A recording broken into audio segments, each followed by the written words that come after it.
Hello students, let us continue with the p block elements. Next part of our discussion is allotropes of carbon. Now what are these allotropes? Now allotropes are nothing but same element existing in different forms. Okay, so allotropes are same element but they are existing in different structural forms and they exhibit different physical and chemical behaviors. Now there are two allotropic forms, one is crystalline and the other is amorphous, and carbon exhibits both crystalline and amorphous allotropic forms. Now there are three allotropic forms of carbon, that is crystalline allotropic forms of carbon. One is diamond, the other is graphite, and the third one is fullerene. Okay, first we'll consider diamond for our discussion. Now diamond has a crystalline lattice. Okay, so whatever the lattice is there, that is said to be crystalline lattice, and carbons which are present in the diamond, each carbon is linked to 4 other carbon atoms in tetrahedral fashion, and the hybridization of each carbon is said to be sp3 hybridized. Okay, and whatever the length between the carbon atom is there is considered to be 154 picometer. So carbon carbon bond length is 154 picometer, and in the structure of the diamond, directional covalent bonds are present throughout the lattice, and this carbon carbon bond whatever is there is said to be very strong and it is very difficult to break this extended covalent bond. Therefore diamond is considered to be the hardest substance on the earth. Now if you come to the uses here, first use whatever strikes to our mind is jewelry.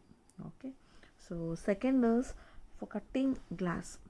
Okay, it is used for cutting glass and also as an abrasive for sharpening hard tools. Okay, third use, if you consider tungsten filaments, so whatever tungsten filaments are there in the electric light bulb, it is nothing but used in the manufacture of the tungsten filaments for the electric light bulbs. So these are some of the uses of diamond. So if you move on to the structure of diamond, now how does it look? Now this is what is the structure of the diamond, what we have discussed. Okay, so here whatever the dots are there, they are nothing but the carbons. So each carbon, I told you, is connected to 4 other carbon atoms. Now if you see one carbon atom, if you take any one carbon atom here, you take this carbon atom, it is linked to 4 other carbon atoms, 1 2 3 4 in tetrahedral fashion. So this network is continuing here. Okay, and whatever the carbon carbon bond length is there is considered to be 154 picometer. So this is what is the structure of diamond. Next what you have is graphite. This is one more crystalline allotropic form of carbon, that is nothing but graphite. Now graphite, if you consider, it is in the form of a layered structure. So graphite exists in the form of a layered structure, and each layer is held with to the other layer. So whatever the layers are there in the graphite, they are held by weak van der Waals forces. So whatever layers present are there in graphite, they are held by weak van der Waals forces, and distance between any two successive layer, if you consider, it is 340 picometer. So distance between the layers is 340 picometer. So if you take one layer and analyze, so if you take one layer, it is composed of planar hexagonal rings of carbon atoms. So each layer is made up of hexagonal rings of carbon atom.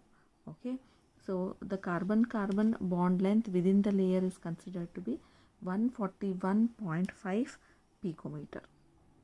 Okay, and each carbon atom in hexagonal ring is connected to 3 carbon atoms by sigma bond, and the carbon is said to be sp2 hybridized, and 4th electron forms a pi bond.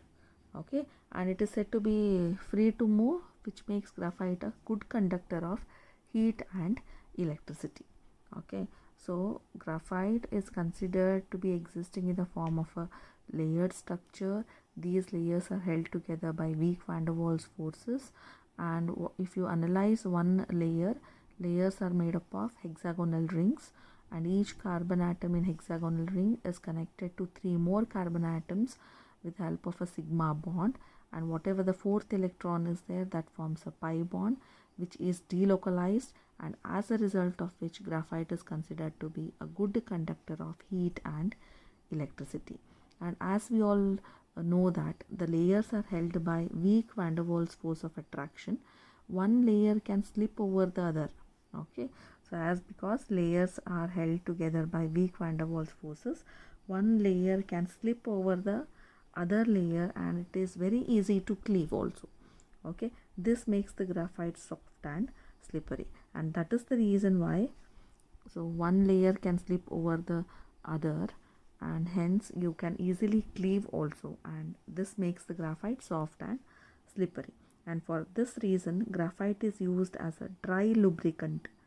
It is used as a dry lubricant in machines running at high temperature where oil cannot be used as a lubricant.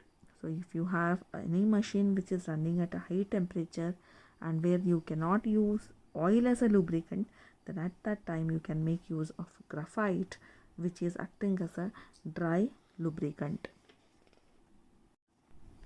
Now this is what is the structure of graphite. Now these are the layers. This is one layer and this is the other layer and this is the third layer. So they are having a layered structure, and one layer is held with the other layer with the weak van der Waals forces. Okay, so one layer, if you consider, it consists of hexagonal rings. Now I said this is what is your hexagonal rings. Carbon-carbon bond length is 141.5 picometer, and whatever the distance between the layers is there, that is 340 picometer, and each carbon in the layer is connected to 3 more carbon atoms. So if you consider whatever these dots are there, they are nothing but the carbon atoms. So each carbon atom is connected to 3 more carbon atoms, and the fourth electron, whatever is there, is delocalized. That makes graphite a good conductor of electricity. Moving on to the third allotropic crystalline allotropic form of carbon, that is fullerenes. Okay, so this fullerenes was discovered in the year 1985, and for this discovery Nobel Prize was awarded in 1996. Okay, so graphite fullerenes are made by heating graphite. So yes, fullerenes, if you want to prepare a fullerene, so what you are doing is you are heating a graphite in an electric arc in the presence of inert gas like helium or argon. So what happens? So after you heat graphite in an electric arc, so whatever the vaporized carbon you are getting, so after condensation you will get a fullerene soot. Okay, so which may consist of C60, so this is the number of carbon atoms whatever is present, or C70, or up to C350 also. Okay, so the number of carbon atoms may vary up to 350 or above also. Okay, now fullerenes are considered to be pure form of carbon. Why? Because they have got a smooth structure, and fullerenes are cage-like molecules. Okay, they are existing as a cage-like molecules, and whatever the C60 carbon 60 carbon fullerene you are getting has a shape like saucer ball. Okay, it is in the form of a ball. Okay, which is called as Buckminster fullerene. Okay, so this name is coming from the inventor Richard Buckminster Fuller.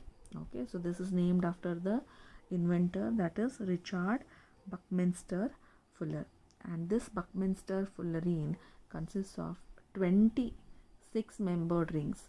So there are 26 membered rings and 12 5-membered rings.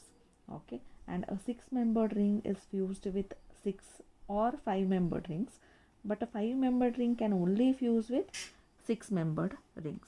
Okay, and all the carbon atoms which are present are said to be equal, and they undergo sp2 hybridization, and each carbon atom, if you consider, it is forming 3 sigma bonds with other 3 carbon atoms, and the remaining electron at each carbon is delocalized in molecular orbitals, which gives aromatic character to the molecule. Okay, and whatever the ball shaped molecule you are getting has got 60 vertices. So you can just imagine of a ball what you play at home. So it is in the form of that only, and it is having 60 vertices, and each one is occupied by one carbon atom, and there are both single and double bonds with carbon-carbon distance of 145.3 and 138.5 picometer respectively. This is what is the structure of Buckminster fullerene, which is having both hexagonal rings as well as you can see a pentagonal rings. So this is a Buckminster fullerene, a structure of carbon 60, and that molecule has got a shape of a football, that is saucer ball. Now graphite is considered to be thermodynamically the most stable allotropic form of carbon. So out of these three, diamond, graphite and fullerene, graphite is thermodynamically most stable allotropic form of carbon. So its enthalpy of formation is assigned as 0. Whereas for diamond, it is 1.90 kilojoules per mole, and for C60 it is 38.1 kilojoules per mole. Okay. So we have just considered the crystalline allotropic form of carbon. So whatever we have studied for our discussion, like diamond, graphite and fullerene, they are all the crystalline allotropic forms of carbon. So if you consider amorphous allotropic form of carbon, you have coke. Okay, so you have charcoal, and also you have carbon black. So these three are considered to be impure forms of graphite or fullerenes. Okay, now carbon black, if you consider, this carbon black is obtained by burning hydrocarbons in a limited supply of air, and coke and charcoal, they are obtained by heating wood or coal respectively at high temperatures in the absence of air. Now when you consider uses of carbon, so graphite fibers, so whatever graphite fibers which are, if you embed in plastic material, it is going to form a high strength, lightweight composites which are used in the products like tennis rackets, fishing rods, aircrafts and canoes. Canoes are the small boats which have got a pointed ends. Okay, and as graphite is said to be good conductor of electricity, it is used for making electrodes in batteries and industrial electrolysis. Okay, and crucibles that are made from the graphite are inert to the action of dilute acids and alkalis. So whatever crucibles are there, they are inert to the action of acids as well as alkalis. Now activated charcoal, okay, being highly porous in nature, it is used for absorbing poisonous gases in the gas masks, in water filters, to remove the organic contaminators, and also in air conditioning system to control the odor. So it acts as a good adsorbent. Okay, so for adsorbing, so it's not absorbing, it is used for adsorbing poisonous gases in gas masks. So whatever the gas masks that are used in the coal mines by the workers, so that consists of this activated charcoal which is going to adsorb the poisonous gases. So carbon black is used black pigment in black ink and as a filler in automobile tires. Coke is used as a reducing agent in metallurgy and also as a fuel. Now diamond, as you all know, a precious stone, is used in jewelry and it is measured in carat. So 1 carat is equal to 200 milligrams.